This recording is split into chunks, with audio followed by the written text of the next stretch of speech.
Welcome to the Latino podcast, where we discuss the intersection of law and our Latino communities with legal, political, and community leaders and visionaries. Let's get started.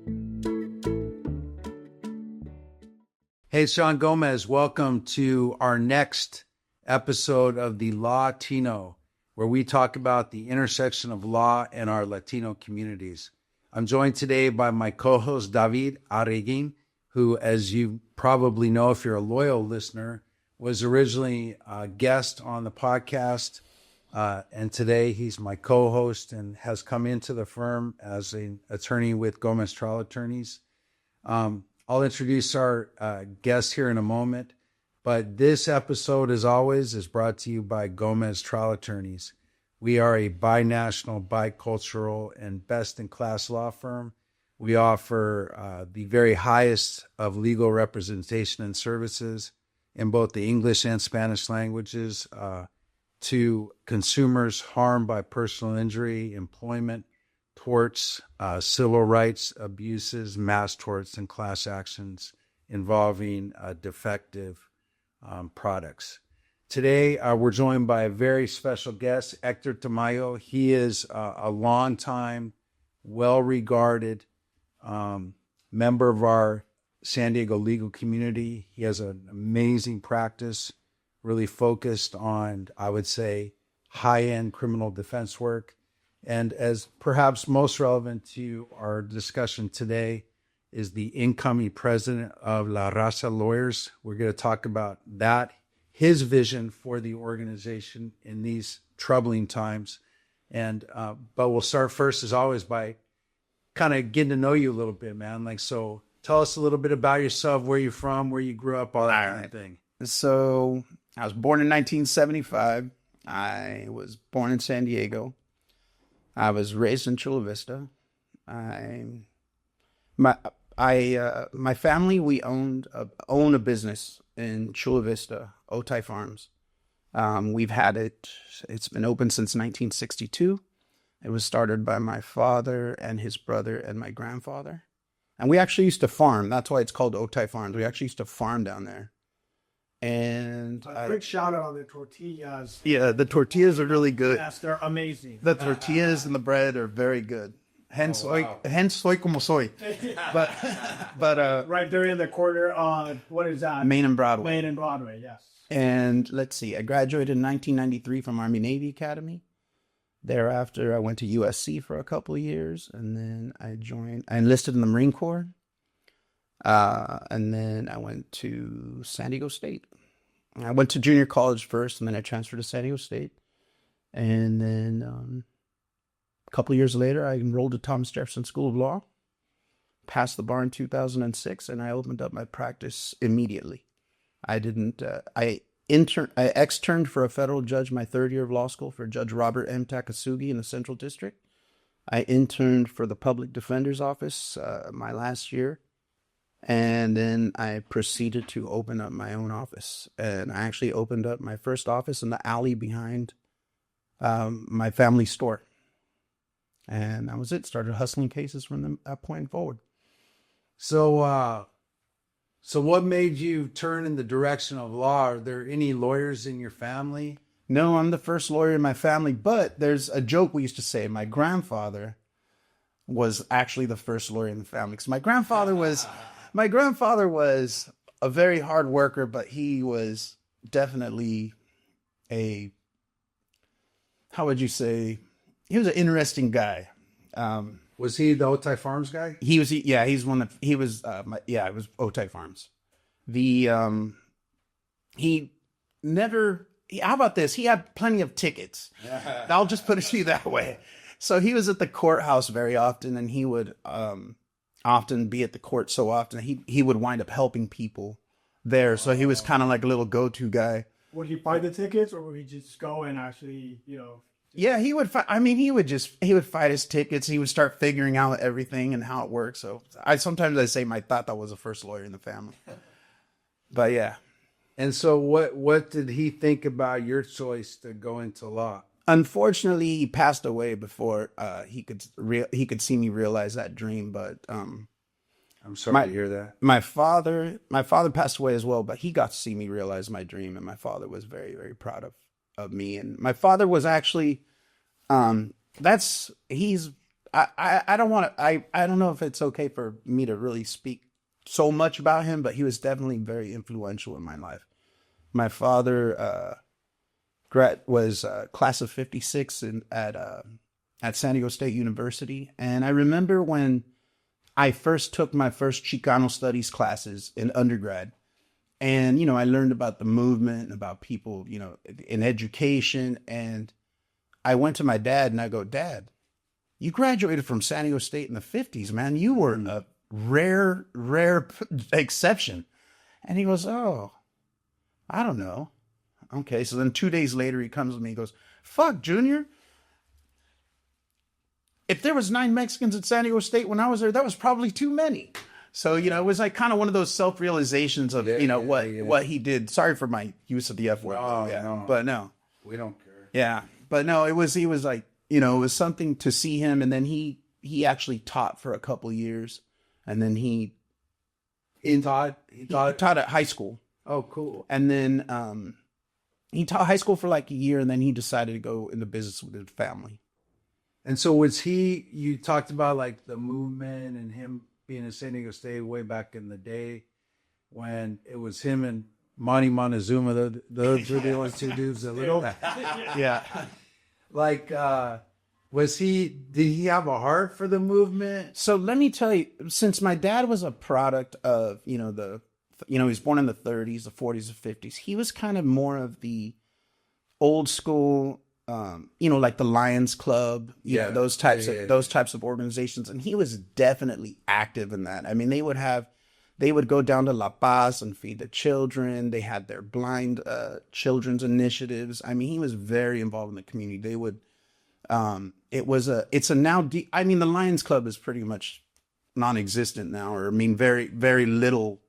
There's not as many around as there were, but back then he was a member of the Montgomery Lions Club, and they would feed families during Thanksgiving. They would have pancake breakfasts. Oh, yeah. He was very, very active.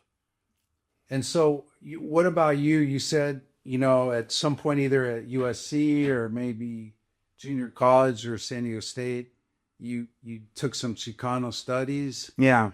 And so talk to us about a young Hector and having exposure to this stuff and how you responded. I think the most influential Chicano studies class I had was U.S. History Chicano Perspectives. And that was definitely an eye-opener to the contributions of Latinos to our country. And at that time, I was very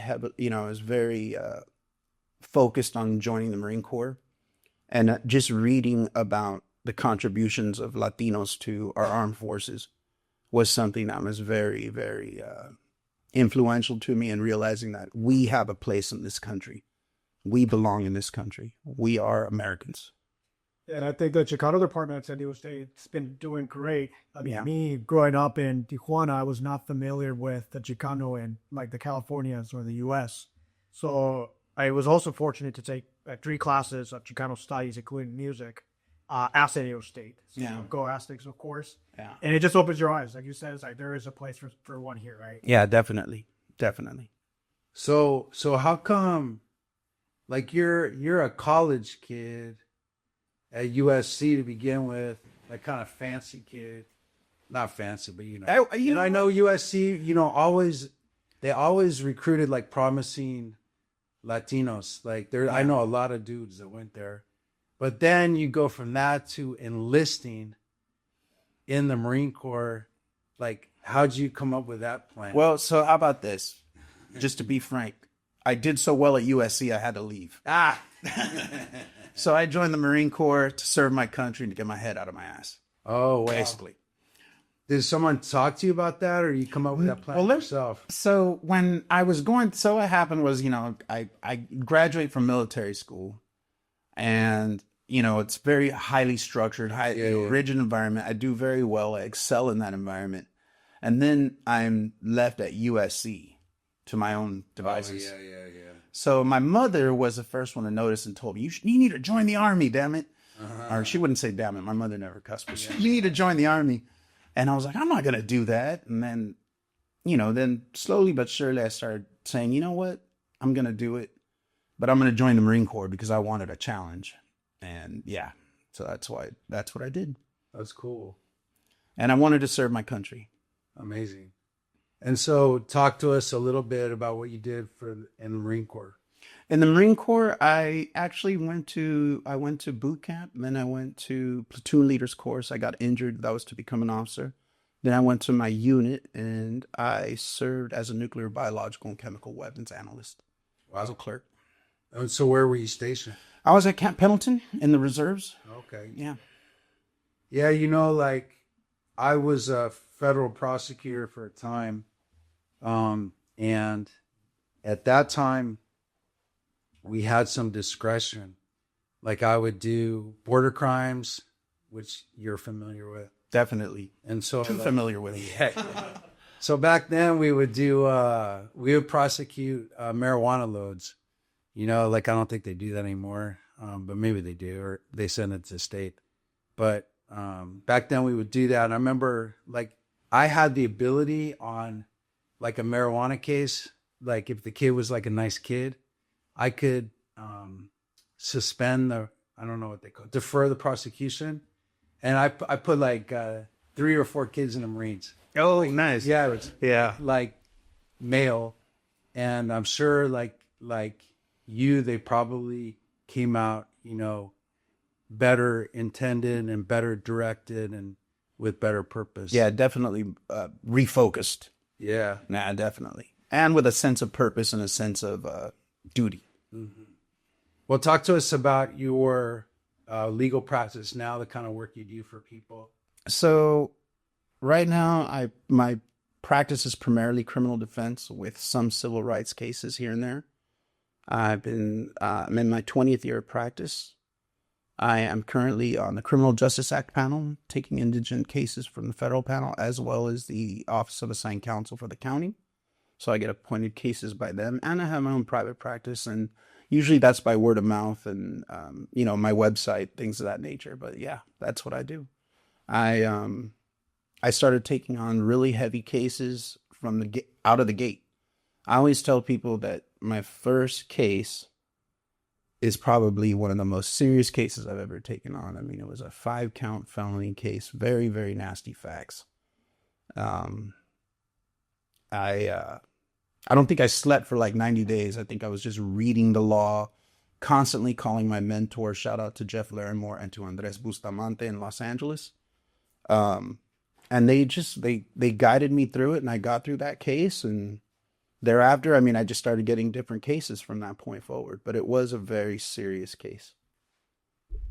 And so 20 years in, do you like it still? I do.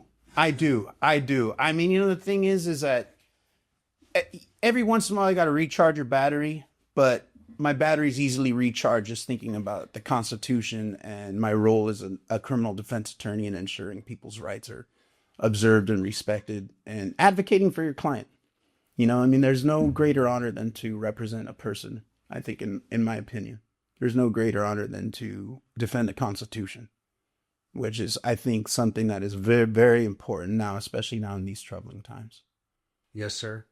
And so what about, how do you see the criminal justice system maybe disproportionately or unfairly or otherwise impacting the Latino community? Well, it's a systemic issue. That's my opinion. I think that we're still, it's like one of the missions of La Raza is to increase the diversity on the bench and the bar. And we're not all the way there yet. If you go into a criminal courtroom, a courthouse, primarily it's minorities, a lot of Latinos here in San Diego.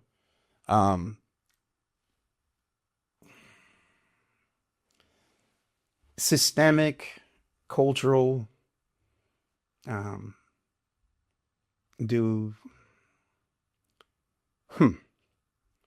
that's a question that I need to ponder on. in terms of, do I feel that there's unfair treatment? Yes. Do I feel that we have mechanisms in place that adequately address that systemic unfairness? I think we're getting there. I think as a state of California, we're getting there, but as a country, we're not. For sure. Yeah. Yeah, I mean, I know that, a big part of what La Raza does is, try to increase representation, like you said, both in the bar and on the bench. Right now in California, the numbers, of licensed attorneys are very, very low. Latino attorneys compared to the population as a whole. And I know that you're doing great work to try to address that through some outreach and scholarship work. And you see, at least my observation, like kind of anecdotally, is every year, whatever the La Raza events are, they get bigger and bigger and bigger, like every year. And all the judges go now and because I think, I don't know, like I used to feel like, okay, there were this and that. And, I don't want to, there's other bar groups, obviously. No, but I mean, San Diego La Raza Lawyers, we're the biggest affinity bar organization in the county. We have a well-established history, a well-established track record. We put on these great events, we give scholarships, and one of the focuses of my presidency that I really want to address is working with the community, especially in these times with ICE enforcement. That's one of the things that I kind of mentioned in my speech when I accepted it at the gala, when I accepted the presidency at the gala, is, we have children being locked up in cages right now, and we have due process being trampled on. We have racial profiling, which has definitely been condoned by our Supreme Court. And it's something that definitely affects our community as Latinos, because, we're the target, and it affects our country.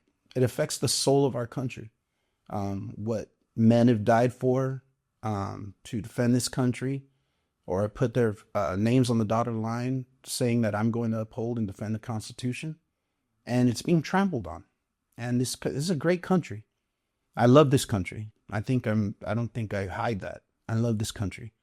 And it's something that I think that as San Diego La Raza Lawyers, we have an obligation to address these issues with the community, to actually get down hands-on, whatever it is, whatever kind of assistance, these folks on the ground need, whether it's our membership getting on the ground or whether it's fundraising for organizations that got their boots on the ground, that are on the front lines of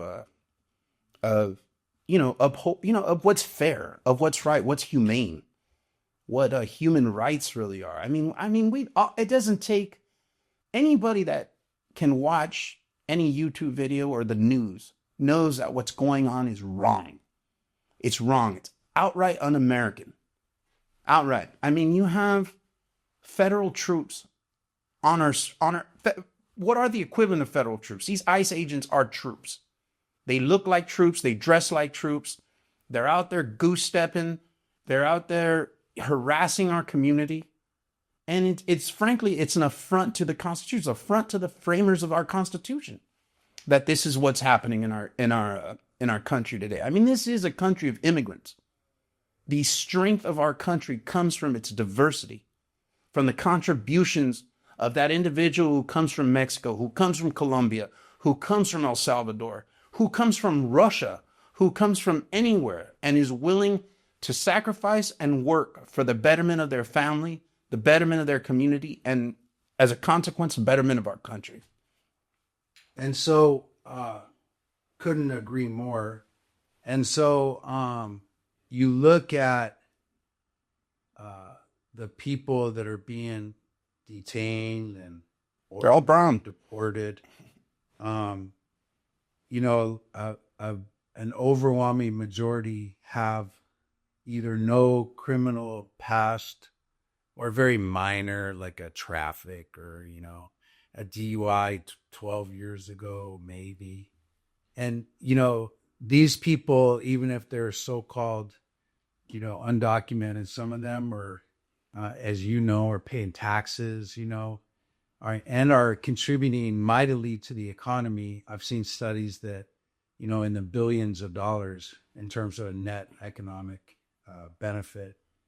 And so, if they're not criminal threats, which they're not, as we have things in place in federal law. If you're a bad guy and you get deported and you're found in this country again, like, we'll hammer you. Yeah. Like, we'll grab you and stick you in federal prison for 10, 15 years. Yeah. You'll go back again. I did those cases. I didn't do them. Thankfully, I refused. Yeah. 1326, we call them. Right. Deported alien found in the United States with felony record. So if it's not for public safety and it's harming the economy and it's disrupting, like pretty much all of our, happiness and peace, why do you think they're doing it? Project 2025. I think that there's a fear amongst the formerly predominant culture in our country that they got this fear of replacement. And frankly, I mean, the fear is completely misplaced. I mean, you have generations of Latinos here. People that have been here for generations. I mean, you look at the contributions that our community has done for this country. It's reprehensible that this is the way that we're being treated. And I really do think, like, it comes from Project 2025. This belief that somehow this increase in Latinos, because we're the ones that are, tend to be we're right at the border. There's a fear that somehow Latinos will take over the culture, will take over just the country, or it's. I mean, I think it's just, again, just blanket. It's fear. It's right. Fear. It's the fear of change, the fear that you might have a brown face helping you instead of a white face. And some people don't like that.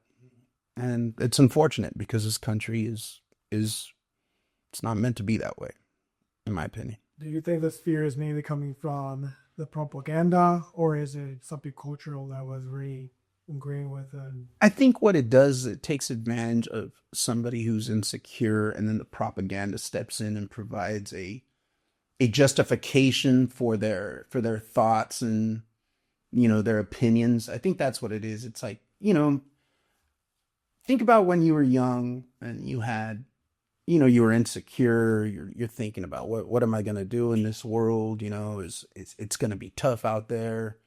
I don't have a plan. And people like me, you and John took that and made our decisions to make something of ourselves, right? We didn't blame anybody else. We took the bull by the horns, took advantage of what we had, and we're here today, right? And what happens is that you get some people out there that maybe they don't have that. I mean, primarily like people from the quote unquote dominant culture in this country. I think when they find themselves in that situation, they kind of feel, it's unfair. Or instead of realizing, I got to take advantage of the opportunity, it's, I got to do what I got to do. I've got to make a plan. And granted, these things are hard in this country right now. I mean, the economy is not good. But I think what happens is they blame others for their station in life. And that's what it is. I mean, you see it all the time. They don't, a lot of people don't like seeing brown faces in high places, Well, it's not even in high places. Like, very well publicized case here, a man who, was here for 25, 30 years selling ice cream on the street out of his little cart. Had the success of sending 2 of his girls to Stanford, was beloved in his community. People love this guy, very gentle, nice man, and he got grabbed, Right. and ordered removed, and, you say, a lot of times it's these white people acting out of fear. It's odd though, like in California and probably most places, I feel like even the majority of the predominant race does not support these actions. Like if you'll see them, like the first big thing that happened here, we had a raid of a restaurant in South Park, which if you guys don't live here is kind of like this little, I don't know what you would call them, like kind of hippie. Trendy, nice restaurants, bars. Yeah. They're kind of beatniky guys, but they're white, almost probably 85%, 90%. And they were super pissed off. Like, and you see that like on the videos and stuff, like they get so mad that these are regular old, white people, right. So like, I don't even know if I think it's just an insidious, hateful, evil group that's driving this to remain themselves in power. Oh, for sure. I mean, it's back to what you were saying about the contributions of immigrants. I mean, we have the ITIN number, which is the your little tax number. That the illegal. I mean, I think they say that. They all have. I think they think illegal immigrants, quote unquote, they contribute over $1 billion to our tax base. For sure. And it's like, you really want to get rid of that? I know, and it goes big, man. They just give. It's a one-way street, man. Yeah, it is a one-way street. They're not going to get any Social Security. They're not going to get any benefits, man. They're just paying. No tax return. Nothing. No refund. Nothing. And I mean, these are people out there picking crops that have their ITIN numbers, and they're just making sure that they're paying their taxes and doing everything that they're supposed to do. Because they want to follow law. They want to follow the law. They want to follow the law. They want a better life for their family. You're like a big rule of law guy. And so like we're here at our law firm, which is on Front Street. Right across the street, we have the federal complex, including where they have immigration court. And so, as you know, lately they've been grabbing people that attend their hearings. They're complying with the law. They're following what they're supposed to follow. They're grabbing people that are checking in with their appointments with ICE, like basically people that are trying to do everything the right way, quote unquote, the right way. Yeah, no, and well, I mean, something, you saw that big ICE budget. Oh, yeah. And they want to justify their spending of their money. Hopefully when the midterms come around, that'll all start, being defunded, or, the Congress won't allow for that funding. But I think ICE was funded more than everything. Yeah, more than everything. I mean, I think their budget was bigger than the Marine Corps. I believe that was what they were saying. They're advertising, right? When you go on LinkedIn, when you go on Facebook, it's like, we want you, and giving out like a $50,000 bonus. Have you seen some of the propaganda that ICE has for recruitment? I mean, there was one that I just found appalling. That just looked like it was straight from Nazi Germany. It was a skeleton lifting weights and saying, my body sweats or toils for, to get immigrants out of the country, something like that. But it was just a really nasty, nasty little drawing. And it very reminiscent of Hitler, the use of the skeletons and things of that nature. I get those LinkedIn ads, and I report them as spam speech. Yeah, hate speech. Nice. I say it's like extremist or organization. Yeah. But they take your attention like that because you're scrolling. Right. It's all like success and people in business, and suddenly you see this. Yeah. It's like, what's going on?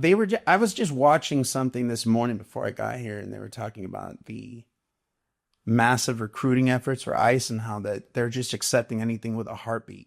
Yeah. Like they've got people obviously with, racist tendencies, racist tattoos. I was listening to, I forgot who it was I was listening to. I think I don't know if it was Rebel HQ or something like that, but they were talking about, one guy was like in the middle of, and I mean, they're hiring people with criminal records or have pending cases. One guy had to get up from class because he had to go attend court on a gun charge. And then there was somebody that wound up reporting something that said some guy wasn't there that's 469 pounds. 469? 469 pounds. Oh, man. And he gets, and his doctor recommended no physical activity. And he's actually, I say put him out there because little homie can run. Yeah, run them. Yeah, exactly. Exactly. Hey, get all the smokers and get all the smokers out there, man. Everybody Man, yeah. The one thing that gives me joy though is watching the videos and whoever they're targeting gets away. Like, and that happens a lot because they're trained. Yeah, did you see that one in Chicago where they had him right there at the corner, and then everybody starts coming up, and I'm like, yes, he got away. Yeah, and that dude was like no kind of athlete. Yeah, hanging out and Mexican power, baby. That's what it was. Speaking to lack of training, like these two like super like bad, fundamental tactical guys couldn't even like contain this guy. Yeah, I know exactly. And he just goes, he's hanging around. Everybody's let him go. And he finally he gets right. Also, it's a lot about the actual training that they're getting, right? Yeah, training and education, and the training, the type of the type of the new recruits, they are what they are. I mean, back in the day, when I was a federal prosecutor, I worked a lot with Border Patrol, and a lot of those dudes were like Mexican themselves. And they would cruise around out here in Imperial Valley and leading out the Jacumba. Kind of a cool job, if you grab them at the entry point, they would, a lot of what they would do, some of these migrants would be malnourished or in bad shape, but like now it's a different kind of cat that's doing this, man. Like, doing these interior patrols and just harassing people. And I feel like, I wonder, like, because if they're brown doing that work, they get a lot of hate. Like, a lot of people like, hey, you're betraying your race, you're betraying your family. I wonder, like, how gets a betrayal of your country. Yeah. Even like that. The oath, yeah. I wonder. Well, so, like, what do you think? I know it's a lot to bite off, but like, first of all, let me ask you this question. Do you think right now, like, if I drive over to who knows where, somewhere where there's a lot of Mexican people, say National City, I don't know. Okay. Like Shelltown or something. And I talk to 30 people. Do you think they know what La Raza Lawyers is? Do they know the existence of the group, you think? No, but no, but I want to change that. Yeah, right. That's what I want to do. I want to change that. I want to get our organization more visible in the community. We just had our retreat. Thank you very much for allowing us to have it here. Organizing our whole year, and hopefully we can start getting some, I want to start publicizing that we're here to help the community. I want to encourage our membership to help in any way they can. Go ahead and, I'm from La Raza Lawyers. This is what, we believe. This is what I'm fighting for. This is wrong. Whatever it is, I just want our organization to be more visible in the community. Definitely. Because I mean, it's great that it's good that we're visible in the legal community. That's great. I mean, we're highly visible in the legal community, but I think we need to start being more visible in the actual community. Yeah, there's a lot of supports of law students. Being a recipient of the scholarship myself, that was definitely a big support. Then also talking to the community, I don't think they're aware of Sunday with our Raza Lawyers, right? Which I think if that changes, it's just going to make a great impact in the community. Right. We, we're organized. The San Diego La Raza Lawyers is a C6, and we have a C3, which is the Public Benefit Fund. And the Public Benefit Fund has, I want to lean on the incoming president of the Public Benefit Fund, who was the former president, because once you're the president of La Raza, the next year you're the president of the Public Benefit Fund with Marco Garcia, who was my predecessor. And we've already had, conversations, small conversations about, getting the public benefit fund to, start really more engagement in the community, get our membership involved with the community, kind of work hand in hand, which is what the organization, they're companion organizations. So that's definitely something we want to do, whether it's, assisting the boots on the ground with actual membership, or even, whatever financial assistance we could provide through the public benefit fund, through our organization. That's definitely what I want to do. It's definitely a priority on my agenda. I mean, along with our great events, I mean, we have our amistades, we have our golf tournament, we have our judiciary reception. But I think we do need to become more visible in the community. Yeah, I feel like, at least in theory, it could be a challenge, because I think about corollaries and other groups. Like here we have something called the Earl B. Gillum, but you also have the NAACP.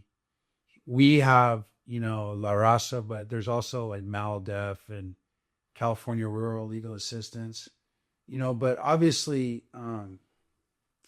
I feel like maybe, especially with our group, the time has come really for Latino, lawyers of influence that are in La Raza, to, like you said, just step up, be more visible, be more vocal. And I think membership as a whole would very much value that, I believe, because don't you think everybody's pissed off right now? Yeah, I think, just a little bit. Yeah, everybody's just a little bit pissed off.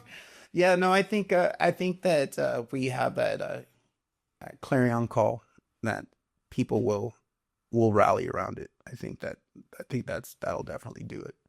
And I think you could get like free radio spots. I bet you could probably get free like unused billboard space. I bet you could get on Univision and Telemundo or whatever. I think even the English stations. I think it wouldn't be that hard. It would take some thought, Yeah, just thought, some effort. Yeah. Yeah. I mean, just a little bit of taking not taking no for an answer, being like, hey, somebody talk to so and so, and yeah, like the groups, they want to support that. Like the business groups, the media groups, they want to, like, that's an easy yes for them, I think. Mm-hmm. Well, they do, right? I mean, a lot of their employees are local, are cross-border, are from this region. Right. So they would ultimately benefit from that. But one of the things that I appreciate about La Raza is how its membership is very involved. And then when you guys call volunteers, people volunteer. Oh, definitely. Which is a great calling for them, right? Yeah. So. No, definitely. And I want to harness that energy and focus it towards a community to make our name. Like you were saying, John, if we go to National City and we get 20 people, do they know who San Diego La Raza Lawyers is? No, probably not. But maybe under my tenure, I can start changing that. Yeah. Maybe the next person after me can keep it going. Yeah. Because it's going to keep growing in terms of number and influence. I think I'm hopeful that times in the future, especially here in California, will be better. Like right now. Well, John, you grew up here too, right? Yeah. And you remember how this town was. Yeah. This was a white Republican. Oh, for sure. A white Republican, for sure, heavy military town. Pete Wilson was the mayor of this place. But like there's been a lot of change since then. Definitely. Like now it's like, this was like considered like the little conservative, last conservative coastal city in California, and it's not that. But it's no longer. Graphics have changed. Politics have changed. Like it's kind of our town. We're on the it is. Yeah, we're on the verge of running things, Yeah. and so it's weird to have this extraterritorial invasion almost. Like nobody wants them here. Right. No, and you know what? It's something that I think that sentiment is very American. Mm-hmm. Yeah, to not want federal troops in your streets. I mean, that's federalism. It's federalism. I mean, I always tell people, yes, I'm an American, but I'm a Californian. This is my state. I was born and raised in the Golden State. Mm-hmm. Take a word from Too Short, right? Born and raised in the Golden State, right? I'm so great. I was born and raised in the Golden State. Yeah, but that being said, I mean, this is my state. Yeah. And I feel that my state has the ability to control itself and police its own, maintain its own order. We don't need you here, dude. No. We don't need Marines in the streets of Los Angeles. No. We don't need the National Guard activated. And we sure as hell don't need ICE agents who are a paramilitary group patrolling our streets, harassing our workers, harassing our families. Harassing a sailor the other day on his way to the base. Right. In full uniform. Yeah. They grabbed him. I don't know. Grab him. Yeah. And I don't know where he was going, maybe 32nd Street or something. And the thing you got to realize too is the whole premise of this administration's election based on that immigration policy has been a lie. It has been an outright lie. They had said we're only going to we're going to focus on the rapists and the murderers. Well, first of all, if there's rapists and murderers here, they already went to prison, and more likely than not, they got deported right after they 1,000%. right after they served their term. Now, did some of them made it back in here? I don't know. Some of them have. I mean, I've had 13. Some have, yeah. I've had 13, but they get rolled up on a 1326. Now you're going back to prison. They get rolled up on a 1326, and if you're right now, what they're doing at the U.S. Attorney's Office is if somebody gets caught first time and they don't have a record, they're giving them a 1325 misdemeanor. So, well, I don't know, man. It would be hard for me to. I worked at that office. It'd be very hard for me to. I couldn't work under this administration. Zero chance. I think there's a lot of people at that office that are there that probably aren't happy. I imagine that. They're not the morale in terms of. But maybe they're, I think like who would stay there? Like maybe you're thinking, man, this can't last long. Like, and there's got to be. When I was a prosecutor, I always thought, yeah, you can always have people that believe in due process, on the defense side, but it's as important to have people with conscience on the government side. And so if all the good people leave the government now, then I think we're seeing that right now with the number of law students that do not want to work for the Department of Justice. And I mean, your background, you worked big law, right? And that was like part of the thing. You worked big law. You went to the U.S. Attorney's Office. You ground your teeth in you cut your teeth in some trials and stuff. Working as a U.S. attorney, and people don't want to do that now. I mean, you see the jokes of U.S. attorneys. Pam Bondi, our Attorney General, and then you had what's her name, Halligan, the one in Virginia, and then the one in New Jersey. Yeah. I mean, that, like Halligan, the entire indictment of Letitia James and James Comey.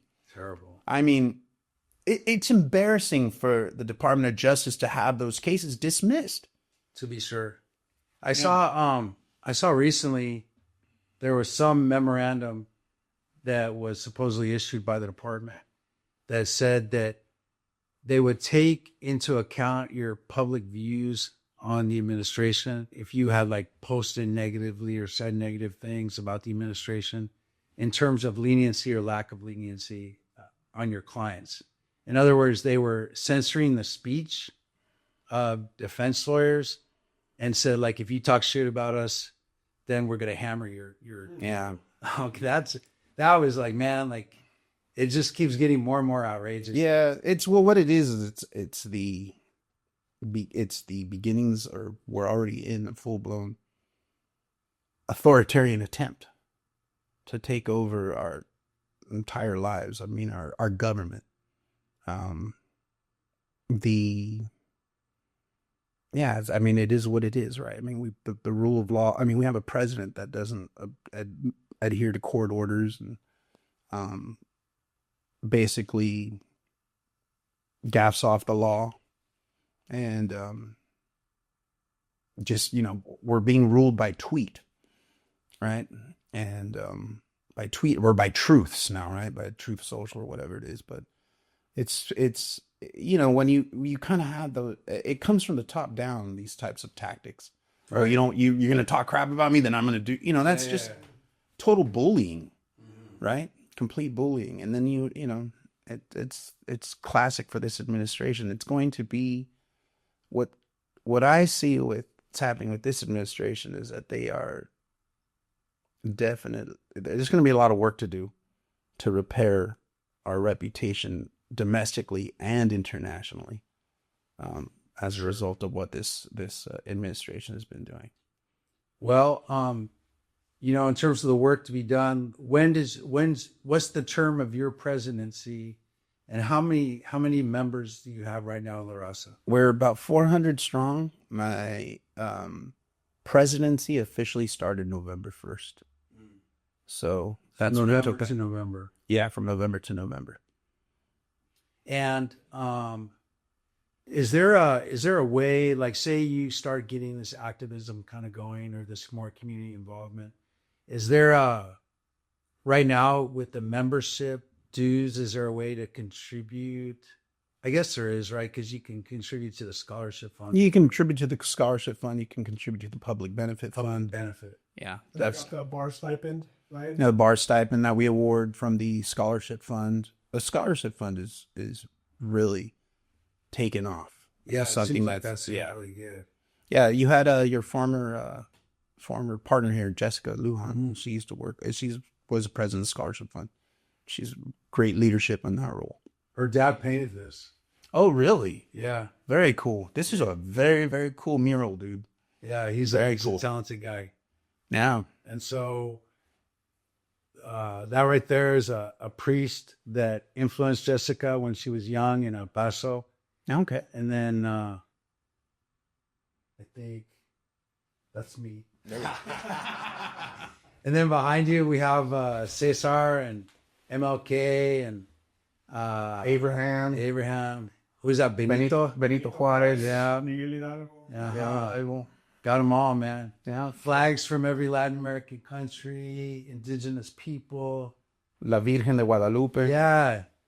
Yeah. Oh, yeah. That's kind of over there is the more Aslan kind of stuff. Yeah. Yeah. So, were you going to ask, like, what is La Raza? Yeah, so a lot of people don't even know what La Raza means.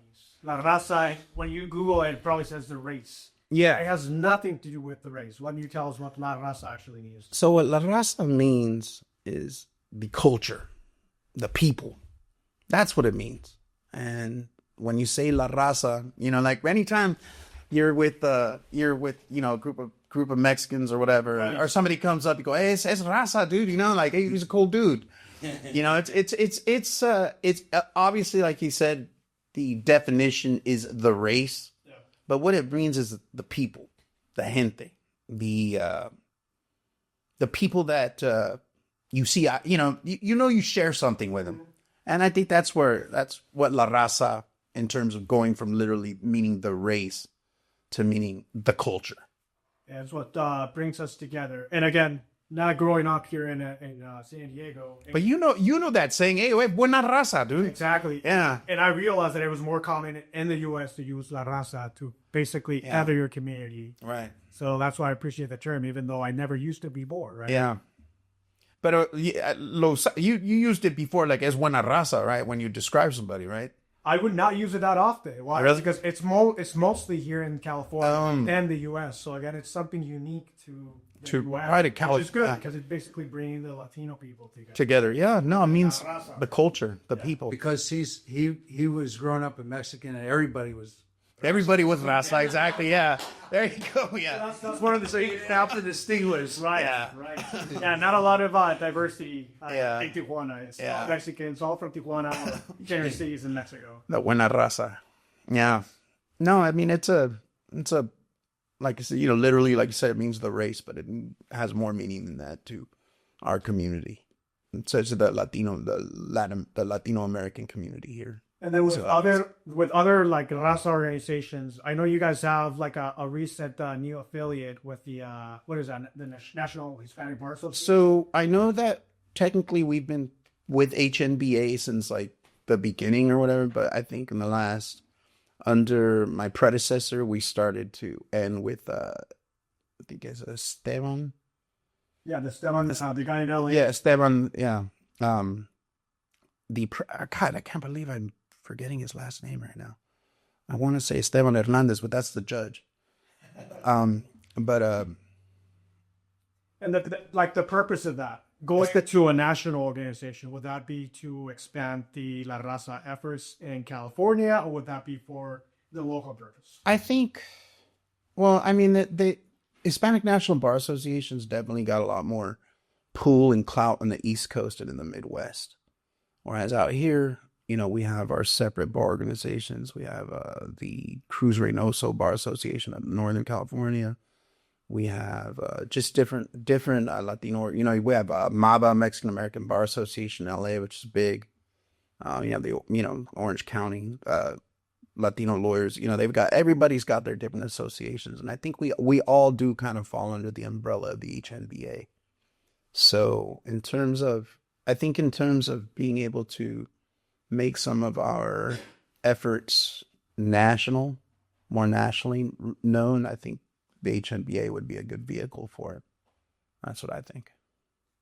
And so as we kind of close up, I know people can find you at tamayolaw.com.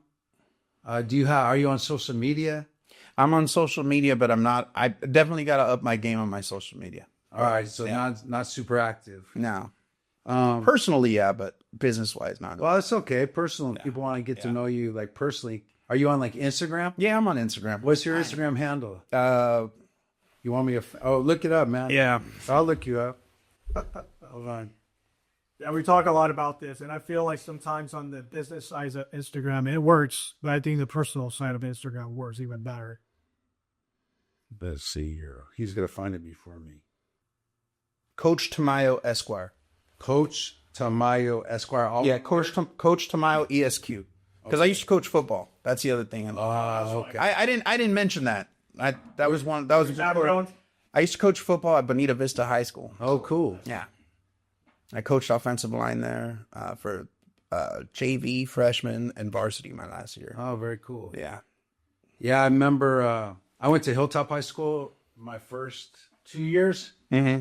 Well, back then, actually, you were still in junior high school in ninth grade. In ninth grade, yeah. Yeah, so I went there. I went to Hilltop my 10th grade year. And so, of course, Bonita Vista was in our league back then. But we thought those were... I thought those kids were so rich, man. Like, he said, right? Yeah. Well, now, back then, it's all real. Yeah, no, it was, definitely. It was definitely had that stigma of being the rich kid school. Yeah. In fact, that definitely had that stigma. But it's mainly Latinos now. Oh, sure. Everywhere in South Bay is mainly Latino. 100% people. Yeah. And it was about at school, football.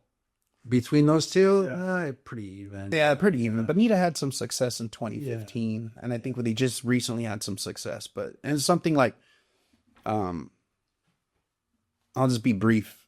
But I loved football. I got to play when I was in high school. I didn't play when I was a kid, and it was something I definitely loved and had a passion for. And I started off by coaching youth football for a friend's son. I did that for a couple of years, and then I got picked up by somebody that I coached with there that started coaching at the high school. And that's what I always wanted to do. I liked coaching JV and freshmen more so than varsity. Yeah. They were like more reachable kids. Yeah. That's cool. That's cool you did that. That's ultimate giving back. Yeah. Back when I was in that league, Sweetwater they were the king. Yeah, they had the Samoans, man. That's what it was. Yeah, they had Samoans. And they would have like within that league, like there weren't a ton of like super high end, skill athletes, and they had the Samoans and they had the black kids. Yeah, they have both. Yeah, but they had a couple guys go to the NFL, right? And then they were good. Yeah, and then who was it? Donnie Edwards played at Chula Vista. He played at Chula Vista. Chula Vista. He was Chula Vista High School guy. Yeah, he was a Spartan. Yeah, Spartan. And that guy's like many time all pro. Yeah. Well, we digress. Okay. There you go. So I think you and we had a conversation about football. One of our. I like football. Yeah. We have your Instagram, we have your website. You do mainly criminal defense work. You do some civil rights work. You'll take personal injury cases. Definitely upon sound advice from somebody. Yeah. So you're out there. You're going to be doing this amazing job as the president of La Raza, making La Raza maybe more, giving it more street cred, maybe. Definitely. is a funny way to say it, but probably accurate. That's a very accurate way to put it, John. Get more street Raza. Yeah, more Raza, Raza, more street cred. Yeah, we have. Yeah. You know, and I think like, you know, maybe, you know, we talked about Hispanic National Bar Association. I mean, maybe historically a little more corporate, a little more defense minded. La Raza is a little more, even the name is almost Chicano sounding, Yeah. you know, like a little more maybe activist bent, you know, which is a good thing. Yeah, no, for sure. All right, man. So if you had to write, this is the last question. Okay. If you had to write something in the sky, you know, for all the world to see and to read, you know, and to be motivated by, what would you write up there? What would be your words of wisdom or encouragement or inspiration? Live to fight. Live to fight. There you go. That's why he's the president of La Raza Lawyers and a former Marine and a guardian of our constitutional rights and due process for all of us. And so thank you, sir, for being on the podcast. Thank you very much for having me. Yeah, we're here for you, whatever you need with the group or yourself personally. I look forward to getting to know you more in the year to come. Thank you, Davi, as always, for an amazing job. That'll wrap this episode of the Latino. If you like what you hear, subscribe, like us, share us, and we look forward to continued great conversations in the future. Thank you very much, John. Thank you for listening to the Latino podcast. We'll see you again next time, and be sure to click subscribe to get future episodes.